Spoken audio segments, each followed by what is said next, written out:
Hello, ladies and gentlemen, and everything that you can breathe. I agree. Word. Welcome back to another episode of ANTICS. ANTICS. I'm here with my guest today, Gavin Preisser. He's back. By popular demand. By popular demand. I think. I have no idea, really. Well, I demanded you. Cameron, have you ever wondered what the best Pixar movie is? Well, yes, Gavin. I have it on my list right here. Oh, that's shocking, because I also have it on my list. Let's say it at the same time. No. Yep, ready? At the same time. You know the movie. You really want to go first? On three. 1, 2, 3. Rio 1. You didn't say it at the same time. I'm sorry. I thought you were going to say Cars 2. I thought that was the bad. You doofus. It's sorry. Rio 2. It is Rio. Featuring Blue, the cockatoo. Is that actually his name? No, he's a blue macaw. Yeah, he's macaw. Yeah, that movie got deep, man. They were like, birds, they're so sad. We have to have sex to repopulate, but I don't like you. And it was like, what is this, a rom-com or animals? I don't know. I think it was directed by Adam Sandler, right? Yeah. Yeah, I think so. If anybody is wondering, Adam Sandler directed both Rio movies. He's a visionary. He also wrote Rio 2. He wrote Rio 2. He was not involved in the writing in Rio 1. No. He wrote Rio 2 and directed. Yeah. Incredible man, truly. And True. Jewish. Like and those Jewish. People. The Jews, they're funny. Let me tell you. They're funny guys. They really do be. I know at least 3 Jews. One of them being my father. And he's a funny guy. Hey, your father's a funny guy. So there you guy. go. Anyways. Do we want to start? Alright, so Gavin and I have taken it upon ourselves to rank all of the Pixar movies that we have seen. Created to date that we have seen. Which Cameron has seen all of them. And we're going to discuss why we feel this way. Yes. So I think we should go by category. We've ranked them in bronze, silver, and gold. Yes, as the proper Bristol etiquette is. Of course. Yes. That is how it goes. So bronze isn't necessarily bad. It's just the worst of the bunch. It's just the worst of the best. Yes. You know? Guys, don't worry, I'm just dead now. That was the entirety of Cameron's room falling down. I just got off of, I did stand-up comedy last night, and one joke that I didn't include that I really feel that I should have is, it's a Bernie impersonation, and he goes, I was going to say this after the China bit, I would have said, but guys, let's face it, Bernie's not going to win for one reason, and we all know why. His healthcare policy. Somebody asks him what's his healthcare, he says, back in my day, people did not have healthcare. We just fucking died. He's a little bit more in the back of the throat. Back in my day, we did not have healthcare. We did not have healthcare. We're going to find healthcare for millions of Americans. We're going to take away healthcare for everybody that needs it. That guy, Bernie. Okay, but anyway. But yes, so you have your list. I have my list. Where would you like to begin? I think we should start at the very bottom. Okay. Do you want to say the entirety of your bronze list? Yeah, I'll say the entirety of my bronze list. Okay, you go first. Alright, we got Cars 2 in here. We got Cars 3 in here. We got Incredibles 2. And we got Toy Story 3. Alright, very different picks from what I have. I have Cars 2 at the bottom. Okay. The Good Dinosaur. And Brave. Mm-hmm. So why... The one I'm most shocked about is Incredibles 2. Why... You know what, Gavin? I don't feel like that movie needed to be made. Truly, I think we could have been cool with that lovable family, just not knowing what this crazy mole digger thing was, and then they were like, "Oh, we're gonna make a new plot," and then it was like, "Oh, it's hypnosis." And through the internet waves, they're like, everybody's being sucked into their TVs. That didn't happen. It's not, but like, you know, it's like, hey guys, everybody likes the internet, so I'm gonna convince all you. What was the plot of that movie? You're essentially correct. I'm gonna brainwash them and take over the city. I get what you're saying. That it didn't have to be made. Didn't have to be made. But I'm glad they made it because it was good, in my opinion. I think visually, the Jack like animation was sick as hell. Jack was like, I really like. It was good. Like, I love the animation. I really liked that scene. Literally, like, I'll go see that movie again just because of that one scene where Jack is like invisible and Mr. Incredible is like, I gotta get the cookie. Oh. Come here, can I have a cookie? And he's like, how does he talk? I can't do an impersonation. Sheila, where Where's my cookies? I need to find the baby. Is he Jewish? I forgot he was from the Bronx. Gavin, have you ever heard that, like, if you make a weird face and you get, like, slapped in the back of the head, you, like, keep that face, like, forever? You heard that, like old I've heard that if you keep a face for too long, then it gets stuck. Yeah, so that's me with accents. I can't control it. Yeah, I'm still in the Brooklyn a little bit. I can't control it. I need to get out of the Brooklyn. Okay, let's just talk like normal humans. Of course. So this is my Cameron voice. This is how I talk. This is my Gavin voice. It belongs to Gavin. It belongs to me and me alone. For sure. Vocal cords. I mean, what's the deal? Oh, careful with that. You're going to go back into Brooklyn if you do what's the deal. What's the deal? There you go. You got it. What is deal? Vocal cords. Why is it easier for me to pronounce Chokeskia and it is not easy for you? Don't know. Anyways, so you think it was just unnecessary? I think it was an unnecessary film. And I think, Do you think it was, like, bad, though? Like, not enjoyable? No, I don't think it was bad, because Pixar can't make bad movies, right? Remember? But you think it was... You think that film was worse than Brave? Yeah. I'll say that. I fucked with Brave. Really? I think that bear is really cool. See, my issue with Brave is... I think that bear was cool. I think the tale of her being a female, like, princess, just not wanting to... She was a rebel. The cinematography... I mean, like, the opening scene, like, it was gorgeous. It was a gorgeous movie. Yes, no, much absolutely. more gorgeous than, like, Incredibles, I felt. The first Incredibles? Second one.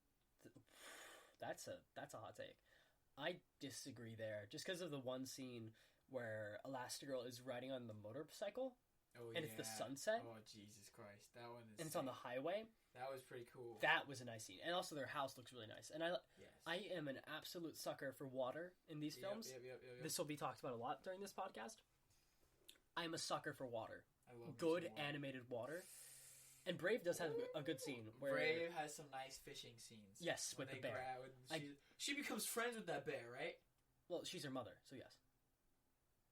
She's the bear's mother? The bear is her mother. I forgot the plot of Brave. I remember it. I was a youngin' when I watched it like 8 times. Fair in enough. the car. Yes.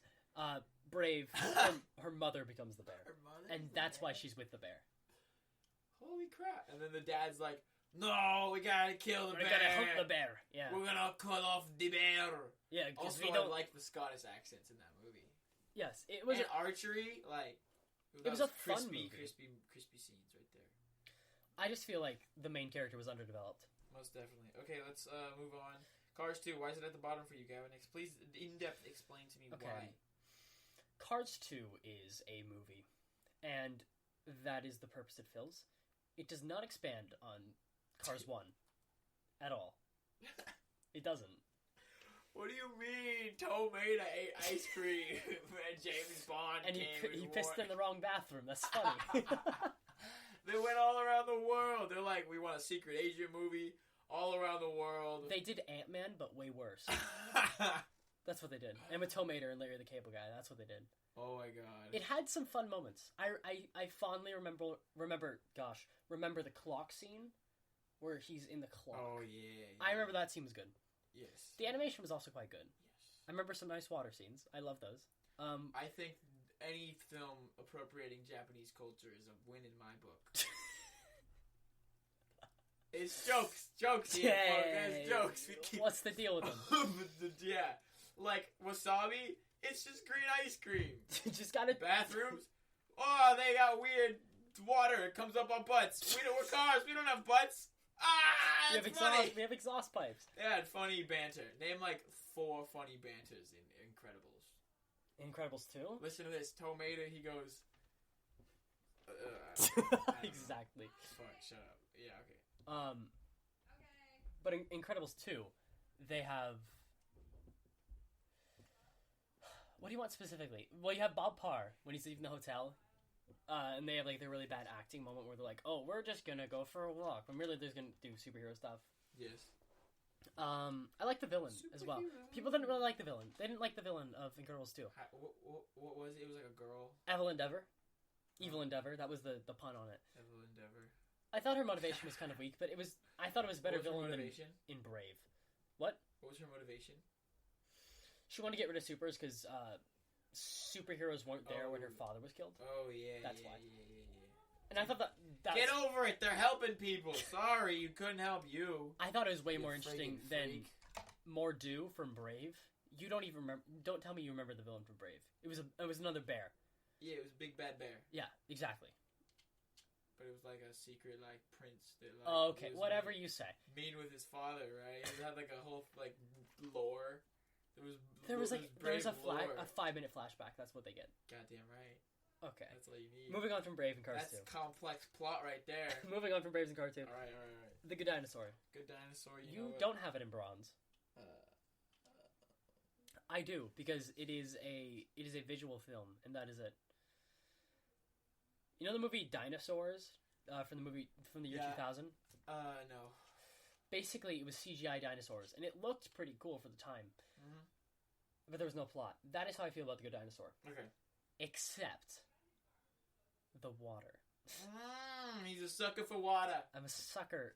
The Good Dinosaur is the most beautiful. So you put it ahead of Cars and Brave? No. I put Brave above The Good Dinosaur just because Let's read the order that we think our bronzes are. Okay, so I think worst... Oh, I already had mine in order, so... Okay, so I didn't. Worst, I think, is Toy Story 3. Wow. I don't like Toy Story 3. I think it's got a bad plot. You think it's worse I don't like the than villains. Cars 2? I don't like Buzz not being comprehensive to life. It makes me sad. Worse than Cars 2, though. If Troy Bristol watches this, you know he's going to castrate you. He's going to castrate me? Oh, man. Don't change your opinion because of that, but, like, No, still. No, I didn't like it. I thought it was stupid. I thought it was, like, weird and cult-like. It's been a long time. Like, why couldn't they all just work together to get out? Why'd they have to, like, sacrifice toys? Like, it was very Cats-like to me. Okay. What I really liked about Toy Story 3, and I don't want to talk about it too much. Draw that into Cats. I don't want to talk about it much because it's on my list later. Yep. But the ending of Toy Story 3, do you remember the ending? It's really wholesome. With the incinerator scene. That was, like, horrifying. Yeah. And then it's the wholesome, with Andy giving his toys to Bonnie. Yeah. That was the wholesome part of it. I thought they were gonna die. That was... Like, what? That was a very good part. Like, intense. When they accept their mortality as, like, toys that come to life, like, that's... It's beautiful in a way, you know? Like, I liked that part of the movie, especially. It's very creative. And I don't remember it a lot, but I know the animation was very nice. I don't remember any water in the movie, though, so it's a little bit less memorable. Kind of fucking creepy. But I think the plot was still very strong. I think the plot was, Anyways, is that everything in bronze that we need to talk about? What else did you have in bronze? I have Cars 3 in bronze. You can talk about Cars 3. I don't know. I've not seen it. I don't know even. There was electric cars. Okay. So Elon Musk is the villain Elon of Cars Musk 3. is the villain of Cars 3. He's like, I'm so sad. We're going to get outraged by these electric cars. And then Cars 4 is on Mars. Anyways. Is it? You're lying. That was an Elon Musk joke. No, it's not. Oh my god. I'm so silly. Anyways. Is that bronze?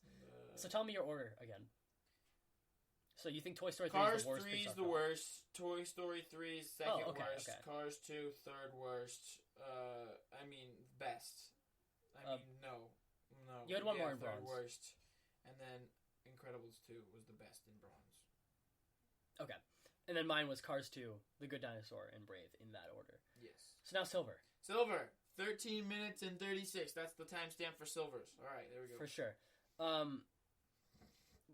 I'll go first. Okay. My order. I have mine nice and ordered. Very bottom of Silver is Cars, followed up by Toy Story 3, Finding Dory, Inside Out, Incredibles 2, Monsters University. Monsters University being your lowest in Silver. Being my highest in Silver. Highest in Silver. Okay, can you redo that one more time? So Cars, Toy Story 3. Cars, which one? The first one? Yes. Okay. Finding Dory, Inside Out, Incredibles 2, Monsters Uni. Okay. What's yours? Mine is, I'm going to go from best to worst in Silver. Inside Out, best. Finding Dory, Coco, Toy Story, 2. Okay. What am I on, 4? Yeah, 4. 5, Good Dinosaur. I don't really know why. I could probably move that to bronze. Don't take my opinion into account right now. No, that one sucks. And then Brave, I said, was the worst of the Silver. Okay, so we're not entirely off of each other. Yes. Because you have Good Dinosaur and Brave and like... Oh, Monsters University is my 4th best in Silver. Okay, so it's like around 12, like where I have 12. Okay, because we're a little bit off on the... No, Did I hear Cars in there? Is Cars not in there? Cars is not in there. Cars is low-key gold for me, bro. Cars I got a soft spot for. We'll talk about that when you get to your gold, Yes. though. Finding Dory. We both have that, right? Yes, Finding Dory. That's my second best. I just thought it was. I loved it being in Monterey. Felt like it was. I was at home. I liked the octopus. Hank was legit. We're getting into films that I like now. Yes. Like that I'll like watch again. Yes. When I get the chance. Finding Dory was a really fun film. Yes. It didn't feel superfluous in any way. I got your argument with like Incredibles 2. I have it higher on this list just because I really liked it personally. Definitely. But Finding Dory didn't have any of that superfluousness. Like it was a solid story, one that needed to be told because it mentioned. Yeah, absolutely. I agree. And the water. Oh my god, the whole thing is water. The whole thing is water. I love water, especially since it was at the aquarium. Yes. It was like, the little like bouncing in between tanks and things. Talking about the scene. The water that stands out to me in that film is Becky the bird. The water in the bucket. What's that? Becky the bird. Remember the crazy bird that carries Marlin? Or no. Yeah, Marlin and Nemo. Kind in of. The bucket. Kind of, yes. Yes. Yeah, the water in that bucket. It's coming back. The physics of it. Oh my gosh. It looks so nice. It's so like it's like. I look back on that film only fondly because I cried 3 times. I cried. Let's see. It was when she found her parents. It was. When she followed the rocks and shit. Oh, dude. That was. I'm getting chills like thinking about that. That was really good. It was beautiful. Like the music, and then she like followed the rocks and she was like, "Hi." I was like, "Oh my god." Okay, but yes. When Nemo was talking to her in like the sewers, I think. I don't remember it exactly. And then I cried at the drop off at the end when she was just looking out at the drop off, like when they were back. Oh yeah, like near the end. Yeah, I don't know. I was like, this is really cool. Like I really enjoyed that. Yeah, because it wrapped up the Nemo universe. Yeah, basically, there's nothing left there. Like that's the thing. And that's like. And I hope they keep it that way. Absolutely. Because there's no other story to be told. Marlin has his debut in the first film. So did Nemo. Dory got wrapped up, and those are the big 3. And I think they did it very nicely. Me too, man. Me too. So, Inside Out. I have it 3rd in my silver. And you have it. I have it first, just because I'm a sucker for location. San Francisco. You haven't seen all of it though, right? No, I've seen all of it. I just haven't seen it twice. Right. Okay. But I remember the first time I watched it. You know what? I could probably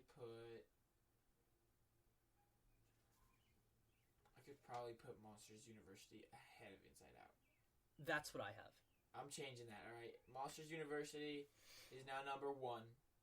Inside Out number 2. Coco, and then Toy Story 2. Oh yeah, you have that there. We'll talk about that later. Do you have Toy Story 2 higher? I have that in my gold. Okay. Yeah, like well into my gold. So, but Inside Out. Inside Out. I've seen it so many times. Yes. Is the thing. So can you break it down a little bit? So essentially, refresh my memory. It starts off with Riley as a baby. Yeah. And joy is the first emotion there, and then we like fast forward to like 14 years later, where she's 15 or 14, and she's moving to San Francisco, and then she's like, God, this sucks. Yeah, and all the emotions that come with that. I'm so angsty and also a teen. What I really liked about that film, I like how they represented sadness. Yes, and I liked the way they transitioned from like the brain world to the outside world, and how that connected. It was really. I thought that was very good. Because sometimes your emotions get out of whack. There was no joy or sadness. It was just anger, fear, and disgust during her like first week at San Francisco, and that's crazy to think about because it's a relatively accurate representation in a fiction film, and that's really what's great about Pixar. Is that human story through like non-human characters? Yeah. Even though they like are literally representing a human. That's what I liked about that film. And also Bing Bong is a fun character. And so is Joy. And Amy Poehler does a really good job as that character, obviously. Like, she was almost born to play that character. Just because her voice is really good for that. I agree. Well, so what do you think the director was trying to, like, get at with the journey in the brain world? If I remember correctly, this was John Lasseter who directed this one, I believe. Can we pull that up real quick? Who directed this one? Pete Doctor. That's right, Pete Docter. That's who it is. It was... Then Josh Cooley, and then Doctor, and then Meg Lefauve wrote that. The script was really good. It was very solid. But I think how do you direct an animated movie? Would that be fun for you? How do you direct it? That would be really fun. Just say it like this. Beans! Well, obviously you direct the voice actors partially, but that's also like a dialect coach if you have that. But you direct like storyboards. Interesting. And like describe how it's gonna be put together. Like shot composition is up to another person. You're just about like the main story. That's so cool. I really like that. But that's cool. So as for these directors, because you've seen it a bunch of times, so do you think you have a little bit of a grasp on like what they tried to do to make it like a kids movie that was like fun to watch but also fun for adults? Because that's when you know it's a really good Pixar movie. I think the ending was what was really good for adults, when she comes back home after running away. Yeah. And she like falls into her parents' arms, and also it's almost nostalgic for adults. Like remembering these experiences that were maybe hard. So like things like moving, like kids who come from military families maybe like can really relate to that, or just moving in general. And I think that the film does it really nicely. Like just everything that it does has a purpose, and I think that's very solid. However, what keeps it from like gold for me is just joy and sadness are the most developed characters, and the other ones feel underused almost. Yeah, I get that. I think it could really do with a sequel, genuinely. Yeah. Like, I think especially in today's like society, you know what I mean? I think we need a good representation of mental health. That would be good, because then she'd be like going into like... She could be like depressed or something. Was she depressed when she was moving? Is that kind of the representation that they did? It's up to interpretation. That's the good thing about it. Like, it's unclear. It's not like Riley is like in one scene like, I'm depressed. No. I'm depressed. But due to her symptoms, you think you could diagnose it? I'm not a doctor, but I imagine it would be something like that, and also just like homesick. Like, honestly, like just missing. Absolutely. Missing what you had, right? Like that sense of longing. But I've talked for way too long about Inside Out. No, you're good. You're good. What was that on your silver list? That was third on my silver list. Okay, so... And then Incredibles 2 and Monsters Uni. And we've already talked about Incredibles 2. So explain to me... the one. Monsters Uni. Now, this film is one that we both feel is really underrated, right? Yeah. I've seen this film a lot. It's been played a lot at my house, because we had it recorded for a while.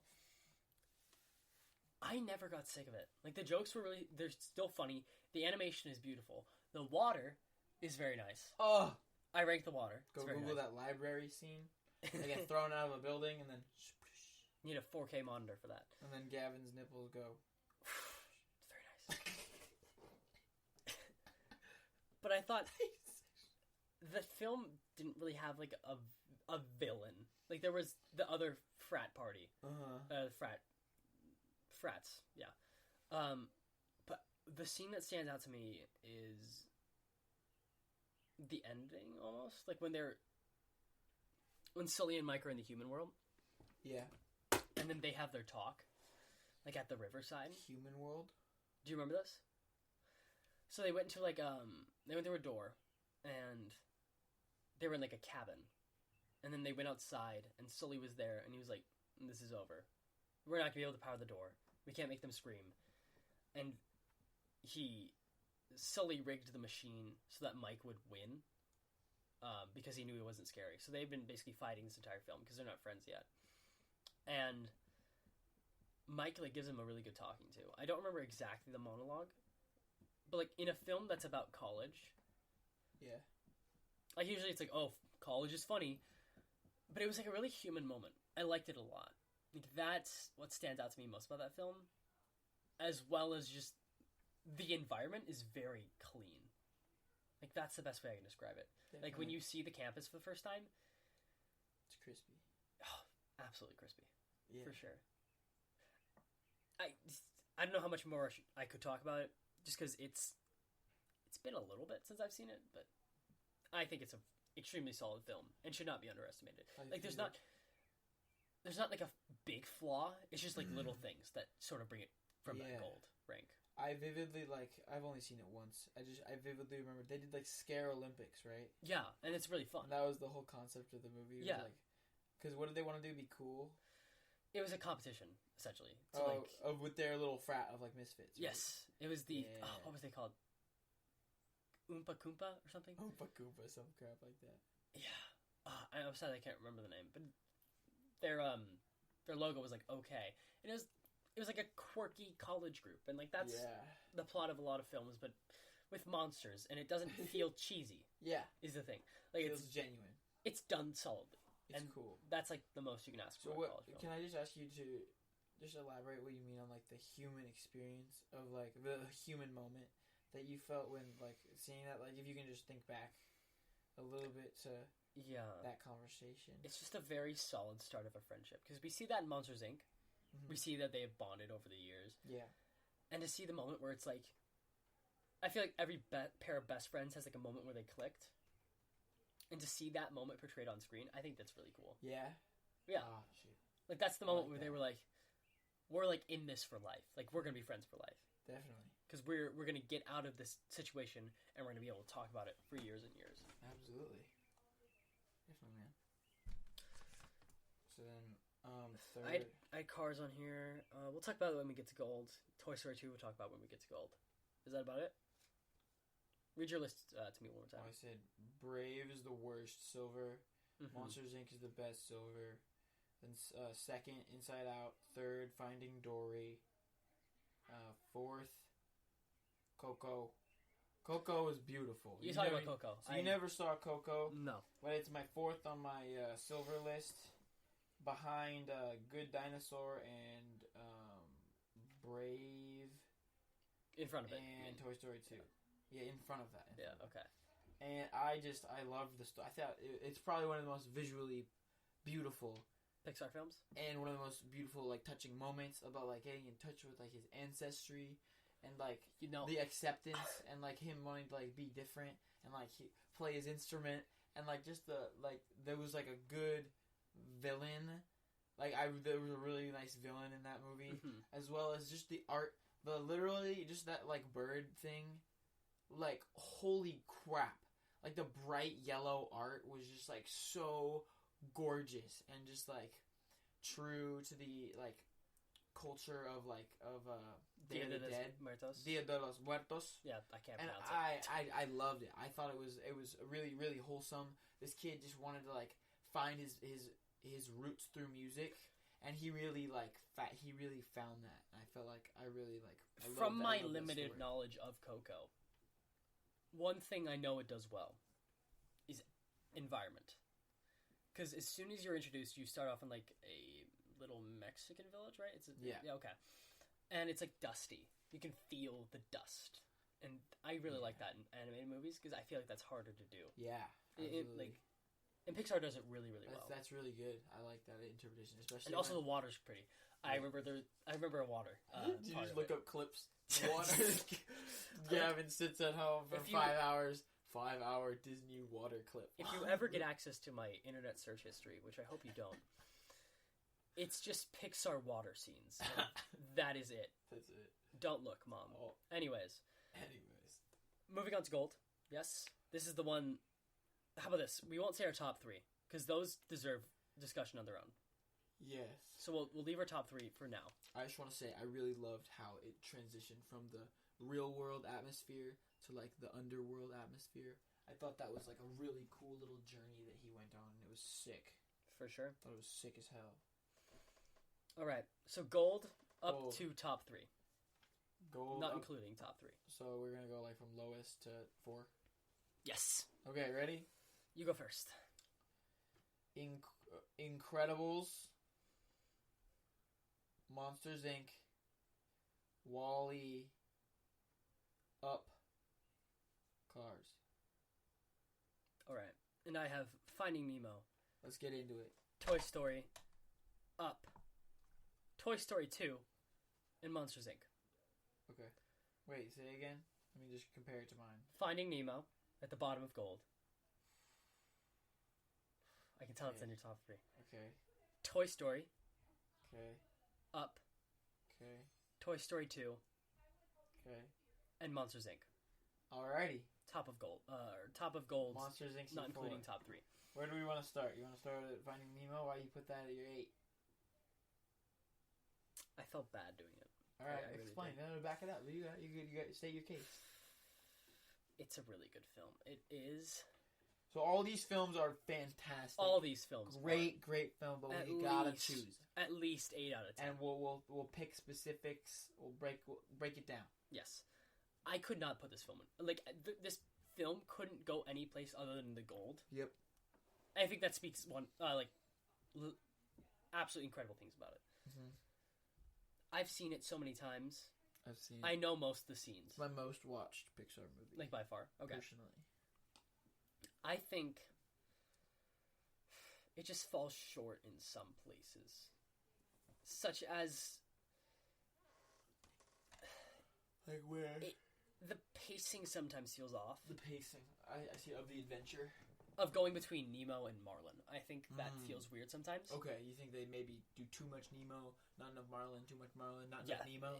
The balance is kind of off. The balance. I understand that. I can get that. The animation is beautiful, though. I can't discredit that. It's incredible. Especially for 2003. I like the crabs with Boston accents. Aye. Exactly. Yeah, they say something like that. Giant dogs. They go. What's the matter with you? Click. I got pincers of a crab. Crabs. Also, I think the They don't live in a bunch. I think the ending of Finding Nemo falls short. You do. Wait. Oh yeah, because then they're just riding off on the fucking. And also the just keep swimming with like the fish in the basket, and it's like, oh, Nemo's dead. No, he's not. Like, I thought. Okay, you don't think the just keep swimming is a mantra that fish use to live their lives? I'm not saying that. I think the ending, the way they use that, like in form of a net, shark bait, whoa. Trying to create. You're just quoting it at me. Trying to create tension at the last moment in a film that's already been filled with tension. Like, the ending should have just been a nice break. Yeah, like a journey back through the world to see how far they've come. Oh yeah, that would have been really cool. Like, so that's where I think it falls short. Still an incredible film. Like a whole scene of a conversation with Nemo and Crush riding back. Exactly, and he has like a small moment. He's like, sea turtles live to be 113 or whatever it is. Oh. And like Nemo's like, really? Chills. I'm remembering these scenes, man. They're fucking. He's like, really? Yeah. And he met a shark. I wish there was just more like development on that. And the thing instead of like a one long Nemo monologue. Marlin monologue. Yeah, I wish they had like actually gone back. I think the physicality of that would have brought more layers to it. I think you're right. But that's about my thoughts. We'll get to your thoughts of Finding Nemo when you get to it on your top 3. Okay. What did you have in your list after that? So in my list after that, I had Incredibles. We'll talk about that later. Because that's in my top 3, obviously. Because that's gold, but it's at the lowest of gold. Yeah, we'll talk about it in top 3. And then I had Monsters Inc. as we'll talk about Monsters Inc. then. So I had to put WALL-E ahead of Monsters Inc. Do you want to talk about that? Tackle Monsters Inc. and WALL-E? We'll go just Monsters Inc. because WALL-E is something I will talk about in my top 3. Okay. That's in my top 3. Yeah, for sure. Monsters Inc. though. Monsters Inc. Top of gold for me. Top of gold per credit. Monsters Inc. Top of gold. It's 1. Number 1. Top of gold, excluding top 3. Okay, yeah. So number 4 on my list. Yeah, that's respectable. I can vibe with that. It's a fight.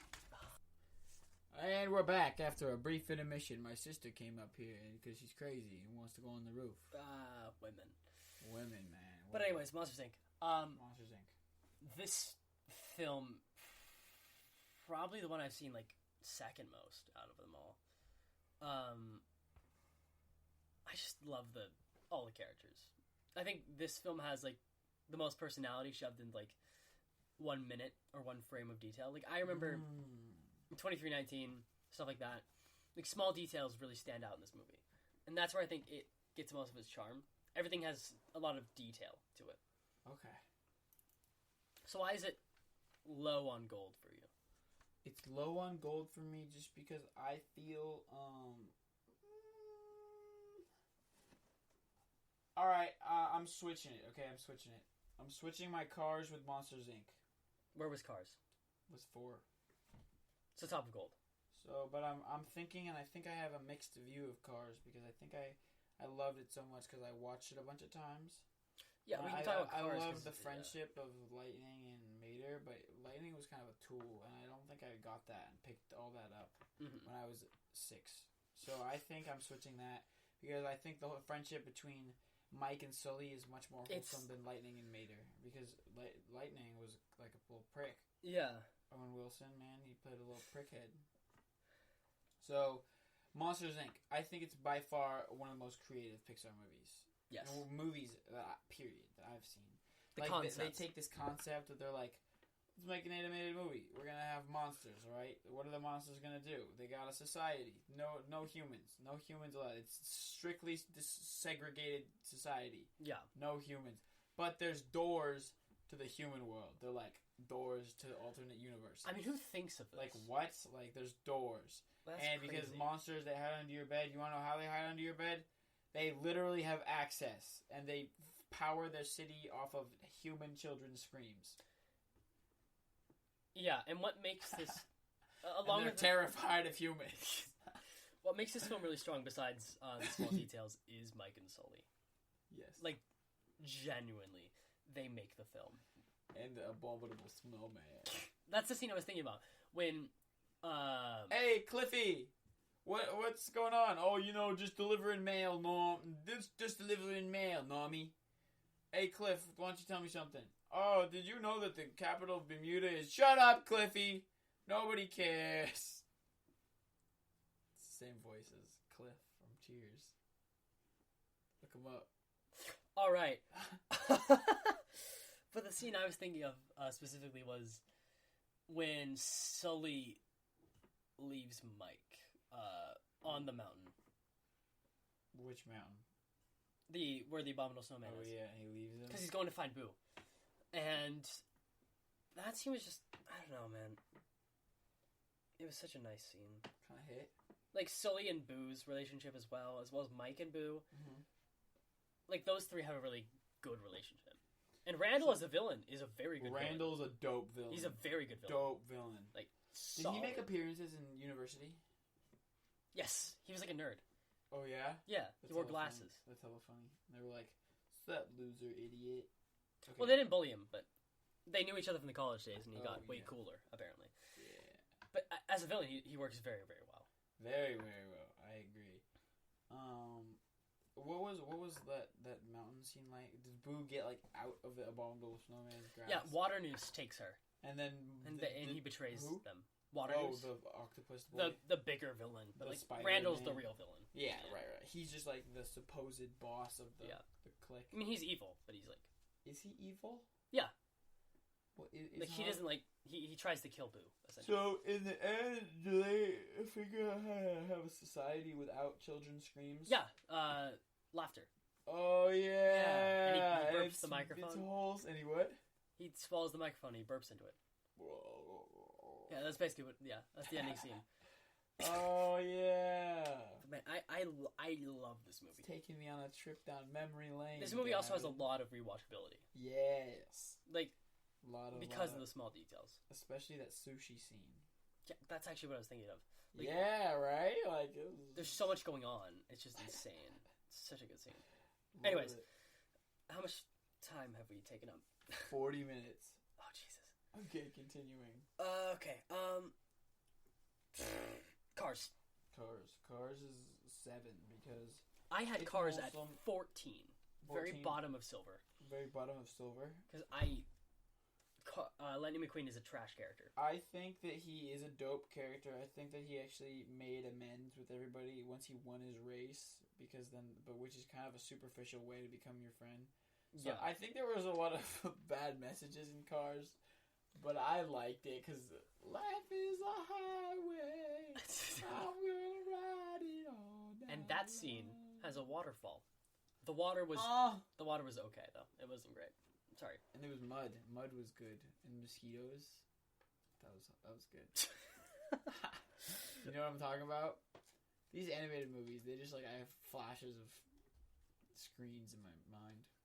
I know exactly what you mean. Yes. But I don't really know what to say about Cars. Cones. The little lights, the bugs. Like I thought it was a gorgeous movie. I liked the night Luigi scene. and his little homeboy. I forgot about the night scene in Cars. That was very pretty when they lived in the cones. Is that what you're talking about? That yes. was actually. And they drove around, and it was like, life could be dream, life could be dream. You know, I might have to change my rank just for that scene. Yeah. Because there's a lot of atmosphere there. When they have the broken down car guy who like runs a shop. When you really like break it down, like you kind of do feel bad for Lightning because he's just trying to be a star. You know, he's trying to follow his more dream. ignorant than anything. He is more ignorant, but he's just like, oh, I'm a young star. Like I need to beat Chief. Oh, also, Kachiga, best. Kachiga. You know, he was the bad race car chief. Are you serious? The green one with the mustache. Oh yeah. There's no real villain in Cars. Kachiga. I forgot he did that though. I thought you were talking about. Well, like I just thought like I felt like he had a good like redemption story. It was kind of like lame because he was like, God, this sucks. But then he like bonded with all the members of like the town when he was like pulling the oil like in the tar. Yeah. Radiator Springs. Yeah, Radiator Springs. I just feel like it had a lot of lulls, like a lot of. I guess maybe as a kid I didn't notice the lulls. Like lots of. I don't want to say boring scenes, but boring scenes. Like scenes where not much is happening. Like what? I mean, like you got like the scene where he's getting like a makeover from Luigi, and he's like, and he's like, oh yeah, I'm Lightning. I don't know. Maybe I'm misremembering, but maybe the beginning when he was like, oh Lightning, you lost that race, and then it's like, what happened in the first race? He stuck his tongue out to win. And it was a 3-way tie. I think it was just like... Oh, yeah. And it was like, oh, we're going to have a rematch. Yeah. Yeah. And he was going to go to it. And then he was like, oh, I got to go with my oil sponsorship. And they were like, let's Lightning. I'm going to have to rewatch that movie. And he was like, well, I've watched that movie a lot of times. So maybe this is all biased due to the amount of times we've watched it. You know what I mean? I'm going to have to rewatch it just because But Cars is one of my favorites. It was one of my favorites. That's why it's so high up there. I'm definitely going to have to move that just because I don't have as good a remembrance. I think it's good to talk through the ones that we don't remember very much. Cause then, like, this is a big trip down memory lane. I'm remembering the scene where it's night and the fire truck... And just like... The big McQueen guy, voiced by John Ratzenberger. The one who drives McQueen and when he falls asleep on the road. The cop with like the hippie cars like behind him. Oh, I love the hippie cars. Is it? Chief? This is near the beginning. What was the old Hudson Hornet? Who was the Hudson Hornet? That was Doc Hudson. That's not what I'm talking about. Doc. I'm talking about the big red car. But anyways, Mac. Who's the big red car? Not a radio. It was like the military car, the hippie cars. Like it was like that. If we're talking about environment, that was a great environment. You know, when you feel that dust. You feel that dust in cars. You feel that like grit, and then it's like this like wholesome little diner, and they just like go there and they drink. You know what? Also, the Disneyland rides kind of cemented in as one of my top for me because Cars Land is sick as hell. Okay. Cars Land is so cool. The environments that stick out to me are the night scenes. Yeah, absolutely. Those really stick out to me. Anyways, we talked about that for way too long. Do you have Toy Story in your gold, or was that way earlier? Yeah, I have Toy Story in my gold. It's my top 3. Do we really need to talk about Toy Story? It's Toy Story. It's Toy Story. It's a classic. It's a classic. Literally classic. Like, nothing can be said. Nothing can be said bad about Evil Emperor Zurg. Nothing can be said that'd be new as well. Like, It's one of the most creative. I think... What do you think is more, like, ingenuitive? Like, the Monsters one? I think Monsters Inc. Just because it has more new concepts. It has more... But Toy Story, like, for its time, absolutely revolutionary. Seriously. Like, not even denying that. Oh my god, so good. Do you have Up? Up is my 5th. Okay, I have it one below that. Okay, so let's talk about Up. Okay, let's get into it. Up, what do we think? I mean, it's just a really good movie. Oh, it's just so good. I love Russell. I love Carl. Me too. I love Doug. Kevin, Doug. And the movie's just got a very different style than It's a the different other tone. ones. Absolutely. It's Hardcore. it's almost somber, the entirety of the film, just because here's remembering, like, Ellie. It's like a movie for old people, but also, like, kids, because, like, it's such a fun movie. You know? It's like a fun adventure, but then when you watch it, when you're like, oh, wow, like, this is it. This is what he wants to, like, live. He wants, like, this is how he wants the rest of his life to go. I think the beginning and the end are the best parts of the film, though. Absolutely. I fully agree. Obviously, the first 10 minutes are incredibly sad. I watched it this year at Young Rep again. I cried. It's an incredible first 10 minutes. It's some intense... Like, that's what sets the tone, you know? It's like, it raises the stakes so high. And everybody knows the music. so well. Everybody knows the music the first 10 minutes. Like, it's incredible. Who did that score? Let's shout them out real quick. Who did the score for Up? Okay, continue talking about it, though. But it's... what more can be, like, said about Up? It doesn't really have any major problems, is the good thing about Up. And it just has a lot of good sides, some stronger than others, some weaker than others, and that's why it's not on the top 3. If the entire film was as amazing as the first 10 minutes, it would be in everybody's top spot. Because the first 10 minutes, on its own, that would make, like, the best Pixar short. But the entire rest of the movie is still totally solid. Yes, totally. Did you find... Scored by Michael... Oh, yeah. Glancio. I don't know how to pronounce it, but I know Giantino. Michael Giantino. He does the score for a lot He's of the done it for Incredibles and Ratatouille. Oh my gosh. We'll talk about that later. That's on our top 3. I'm so excited to talk about Ratatouille. Oh my god. And then the last thing we need to talk about in here is Toy Story 2. So, Gavin, give me a case for why Toy Story 2 is a good You had movie. that in your silver. I did. Below Toy Story. I have it above Toy Story. Oh, yeah? I think Toy Story 2 is the perfect sequel. Okay, because, yeah. It expands everything Toy Story was, raises the stakes, introduces fun new characters, Bullseye, Stinky Pete, Jessie, Al the Chicken Man. Oh my god. Go. I take it back. That movie's fire. Please keep talking about it. It is an amazing movie. I'm remembering it now. The animation is like 2 times better. Yeah. It is. Yeah, it is. Like, it's a big jump in quality from only 2 years later. Yeah. And it's crazy. That was the 3rd film they made. Pixar? Yeah. It's insane. Toy Story, Bug's Life, Toy Story 2. That's ridiculous. You're lying. No way. I'm not. You're a crazy man. It was so good that they made a sequel, like, immediately afterwards. You're a crazy man. Look at it. OMFG. 1999. And then Toy Story was... Oh, no, it was 4 years later. Sorry about that. 1995 to 1999.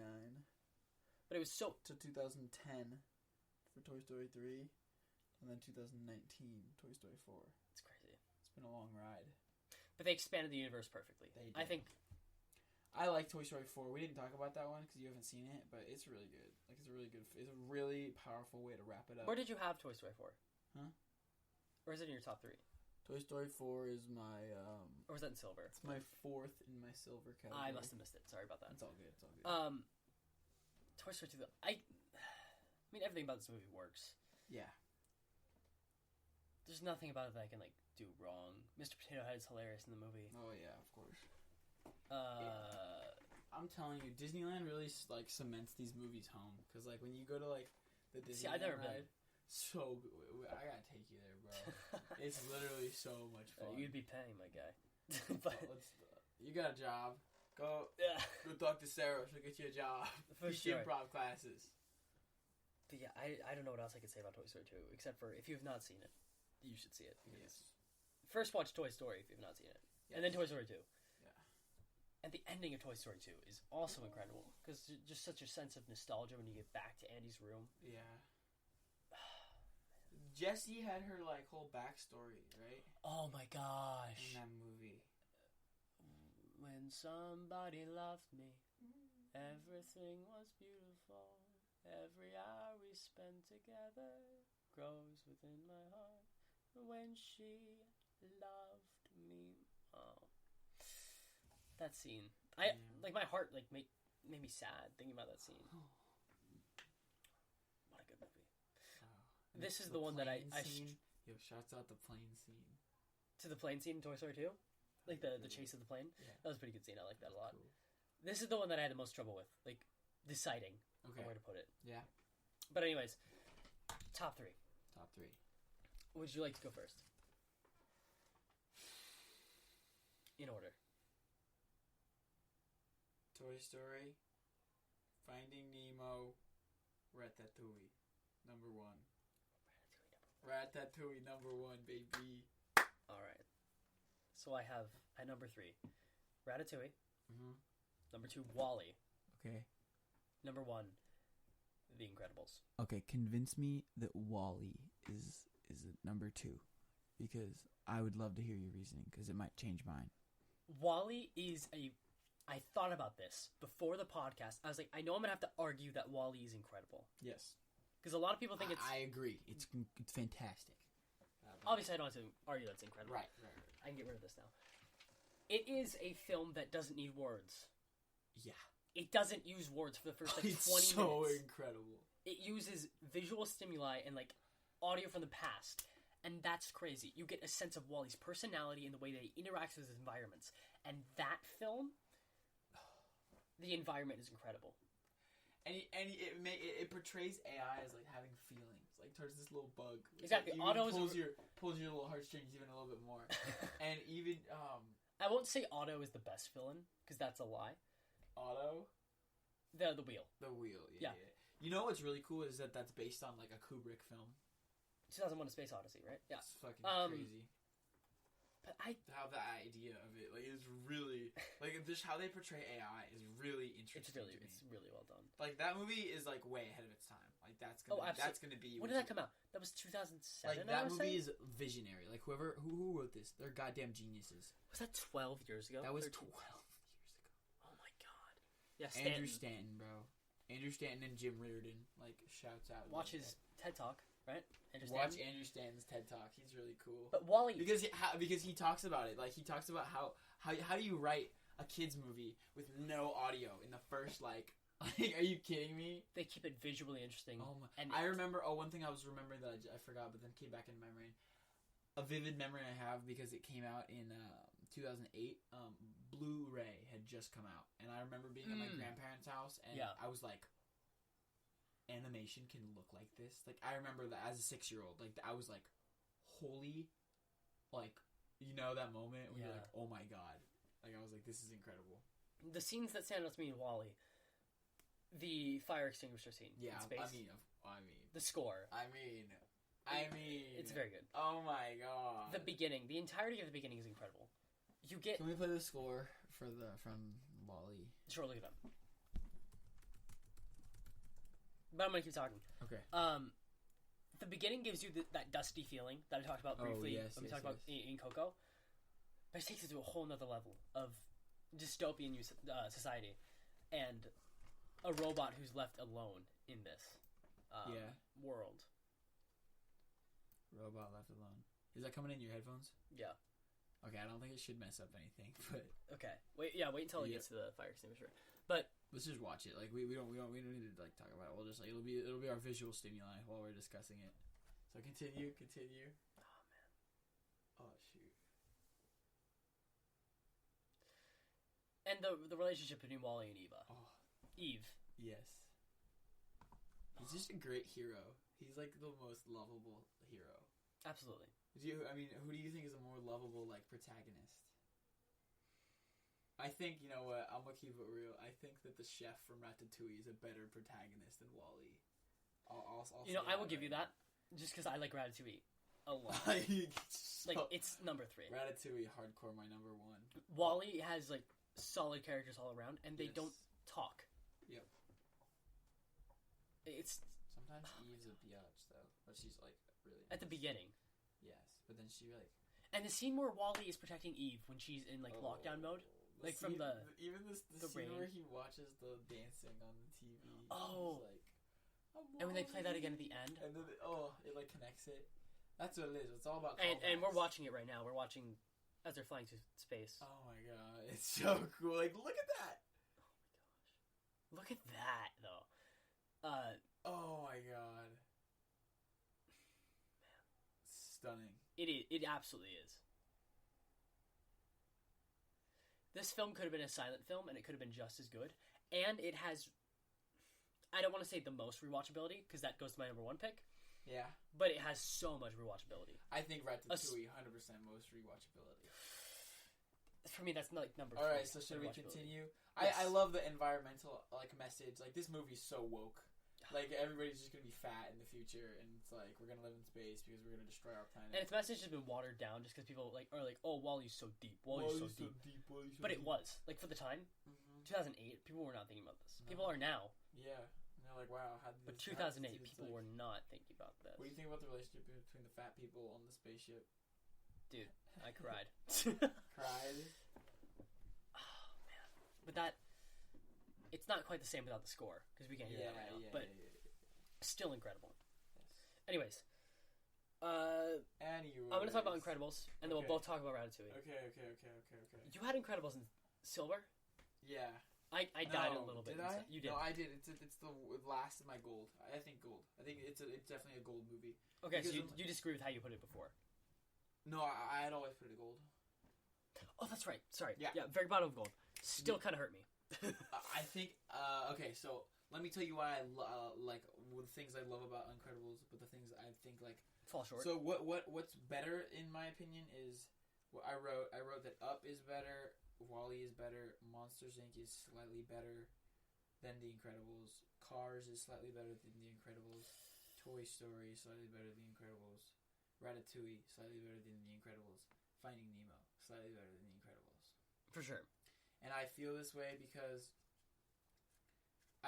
and it's purely biased because I didn't watch this movie as much as some of the other movies. You know what I mean? That's a lot of the reason for these reasonings.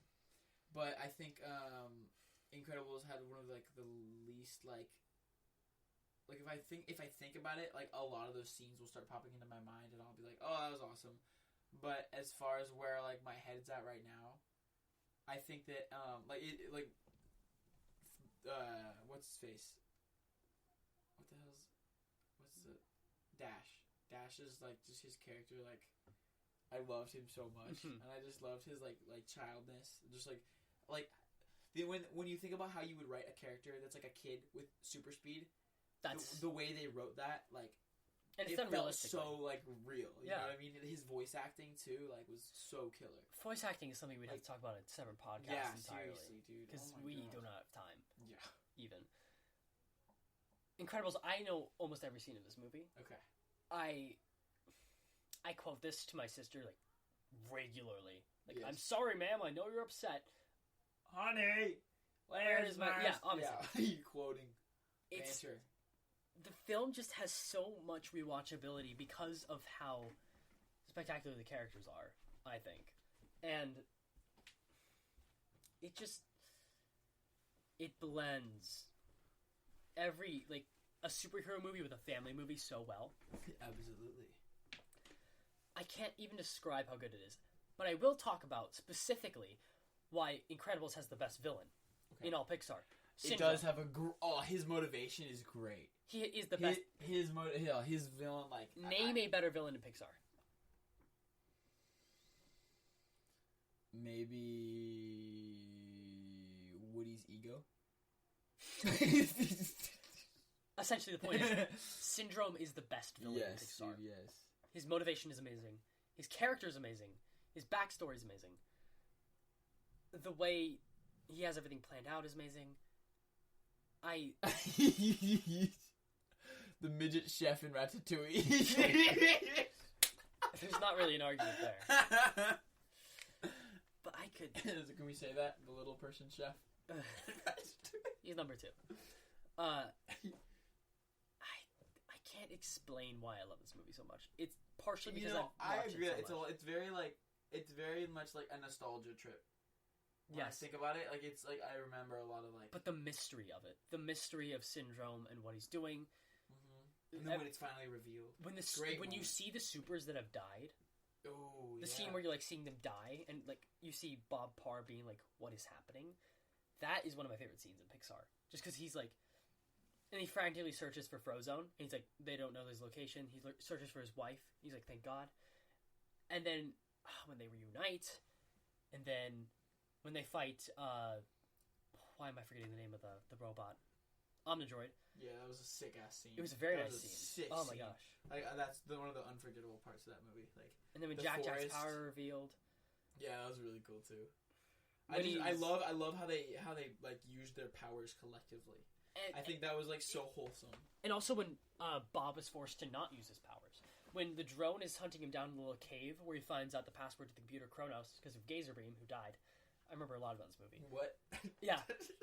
He hides behind his corpse, and he has to be like smart. And Behind the Omnidroid corpse? no, it was just the little drone that Syndrome had on his watch, and he's like, "Oh, he must be dead because he wasn't in the cave." Yep. And there's nowhere else he could be. He hides behind the big droid though, right? The big circle. Yes, he hides underneath it at one point. Yeah, totally. And also Violet and Dash. Oh my god, they're like sibling. It felt so real. Yeah, no, they're sibling. Like whoever. I bet you'd eat it if it was Tony Loaf.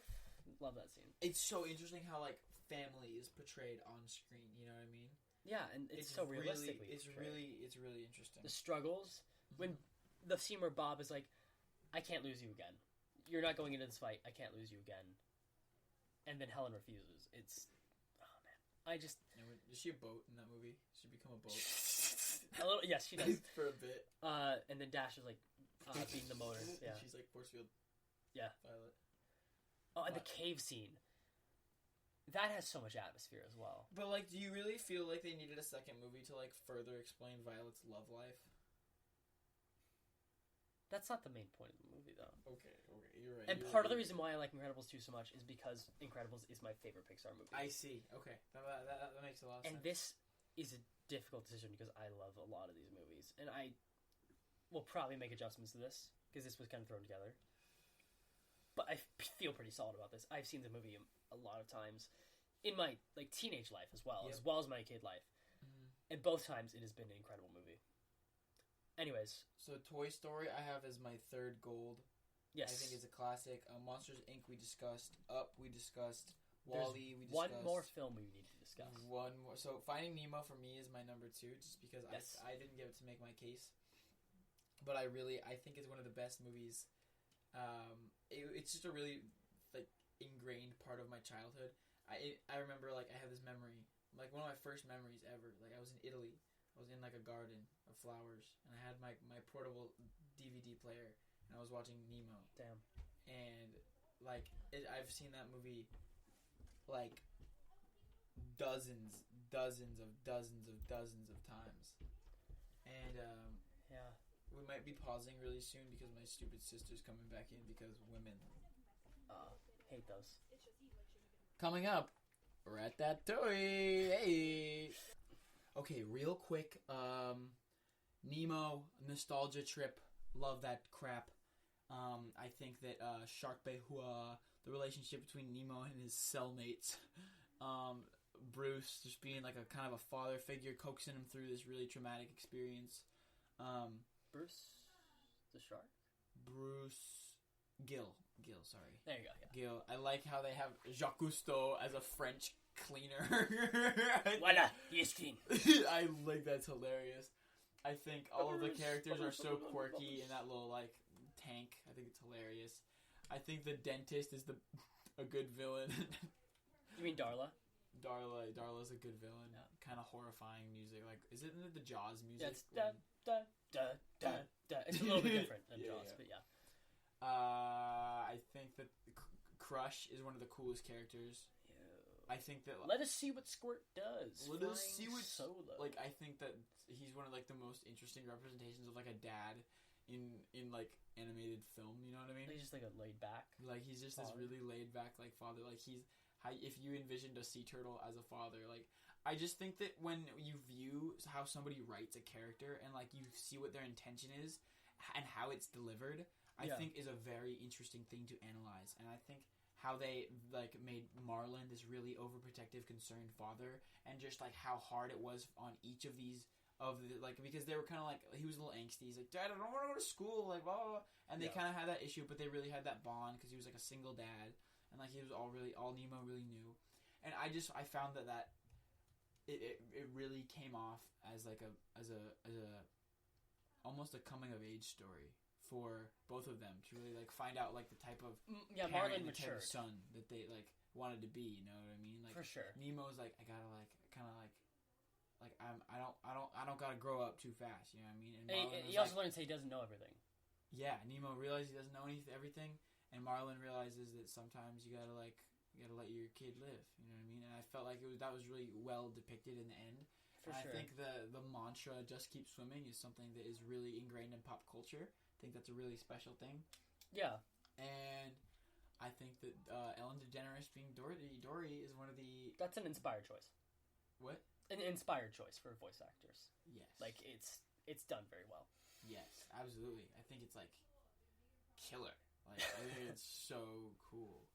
And I just think that it is I really like the aspect of not really having a villain, but having the hardships and the environment and the journey be the main and himself antagonist. To an extent. Absolutely. Marlin. So I think that how those characters are built, it's something that can be really thoroughly enjoyed by a 2-year-old me as well as 17-year-old me.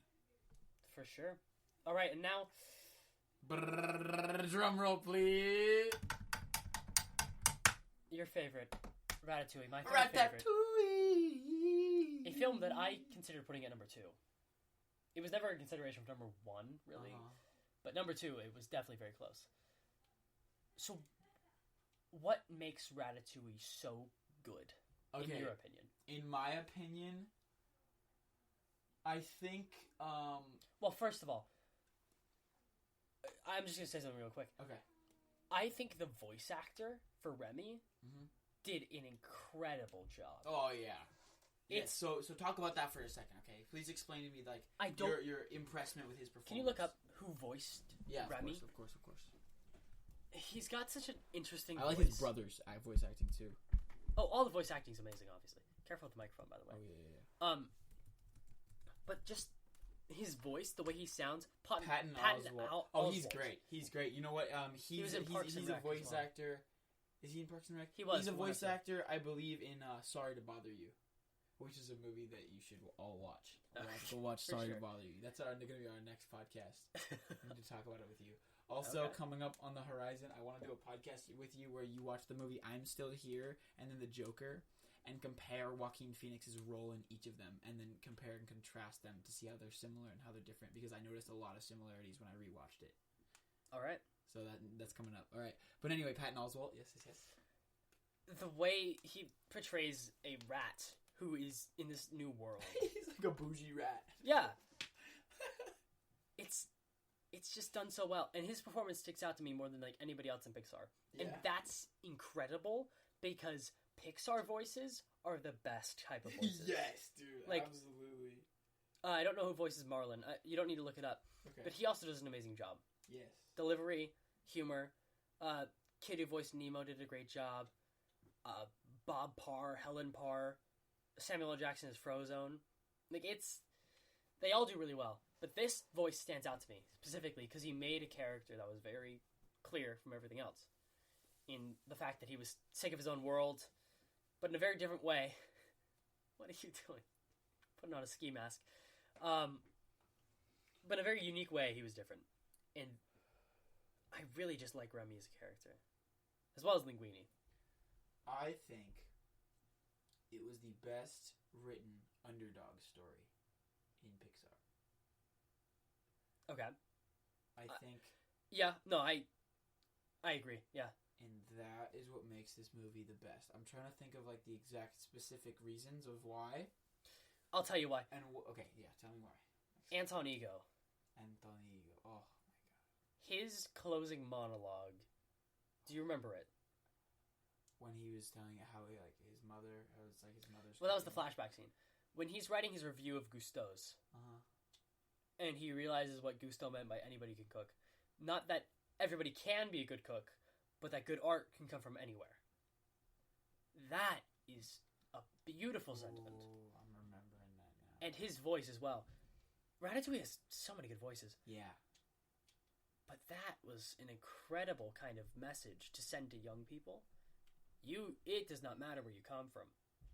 It doesn't matter who you are. You can make great art. Food or otherwise. if this rat could do it, you can too. But this film also has incredible humor. Seriously, it's one of the funniest. It's very funny. It's one of the The funniest. scene when I'm usually I do like montages. And I like the relationship between the kid, the chef, and the girl. Oh, Colette. Yeah, Colette. Yes. It's a really funny I think it's a very cute film. good environment too. Oh my Paris, gosh, when man, when they are rollerblading around Paris. Ooh, water. Good water scene. Very good water. Very good When water. the chef falls into the water. When he's in the jar, and you're like, oh, also and riding on the boat. Oh my gosh. Oh, Good great water. Great water in the film. I like it. Kind of sets the stakes high right in the beginning when he's trying to steal the crap from, and he gets shot at like rats. It just sets you realize how much you hate rats and how it's but rats can cook too, man. And I love the art of him pulling the hair. I think that's a hilarious concept. I just think it's hilarious. Ingenious. Obviously the concept of oh, what if a rat cooked? That's on its own. It's okay. Yeah. But having him control a human through the hair. He'll be in his chef hat. Yeah. And there'll be times where it gets real close and the chef comes. And there'll be an evil chef. There's a rat. I'll find that rat. I want to find that rat. And then he becomes a crazy lunatic who hires a health inspector. The relationship between Remy and Linguini is very solid though. Mm-hmm. When Linguini's I'm sick and tired of you because you're stealing food. Yeah. Because he was, and Remy's not a perfect character, and I like that because, he's a rat. He has his nature, as humans have their nature. Yeah, absolutely. And he realizes they wrote in rat nature. They're it's but our our nature doesn't define the quality of our art. Of course, yeah, and that applies to humans as well, and that's why it's such a great message. Do you have any other final thoughts on Ratatouille? What was I saying about we were talking about the relationships that they formed and they showed? You talked about Colette and what do you think about him being his son, the chef's son? Gusteau's son? Yeah, do you think that was forced? I thought it made perfect sense. It was fine. Perfect sense. It wasn't the focus of it anyways. He was an orphan or some crap like that? Yeah, it's because the mother died, and Gusteau wasn't really a part of it anyways. Oh, okay. Or the mother was very sick, I can't quite remember. Yeah. Oh no, she was dead. The side characters. That's how he got a job. Yeah, the side characters were also very funny. I killed a man with this thumb. Don't play cards with the one guy in the kitchen.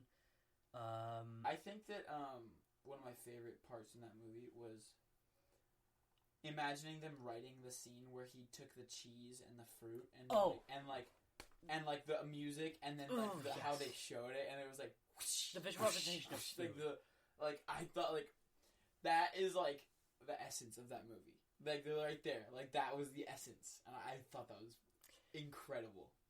I'm gonna talk about two more things real quick. Okay. The score. Yes. The French music that plays during the montage, I can't sing it, but it's such a nice tone. You know what I'm talking about? Yeah, I think so.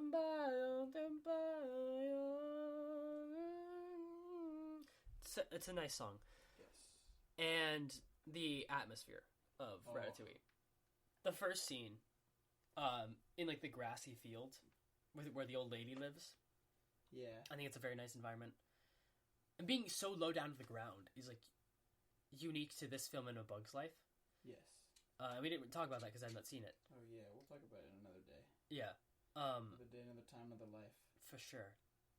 And then the environment of Paris. Oh my god. That's hard to get wrong.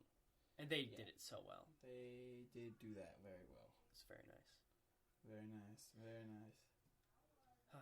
But closing thoughts? Anything? Closing thoughts? I think that you're full of it on that Nemo is not your second. I think you're full of it on Incredibles. So okay. Well, I think that's just where we differ. I watched Nemo as a million times, and you watched Incredibles a million times. And I figured we would have those differences there. I can respect that. We also disagree on Cars quite a bit, but I need to rewatch it. So I can't believe I remember the plot of Brave. Kind of. That's a funny thought. I think Coco deserves to be 9th in gold. I'm gonna say it right now. Oh, expand the gold category? Coco's kind of sick.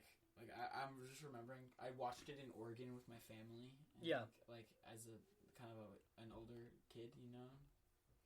It's interesting to see. Closing thoughts is that I can't believe that these movies exist and like what can top them. Like, do you think a freaking movie with Tom Holland and Chris Pratt can top like the quality of this? That's true. That's something I've been thinking about. Like, how do you proceed in the future? You go onwards. This out of Antics is sponsored by Onward by Pixar. Go see it March 6th, 2020. 2020. But I'm very excited for it because Pixar never doesn't deliver except for Cars 2. And even then, it's not a terrible film. Right. It's still got cool James Bond action. It's not a great film, but it's not a bad film. And Pixar has Yep. never... And Pixar has never and will never make a bad film. That is my closing thoughts.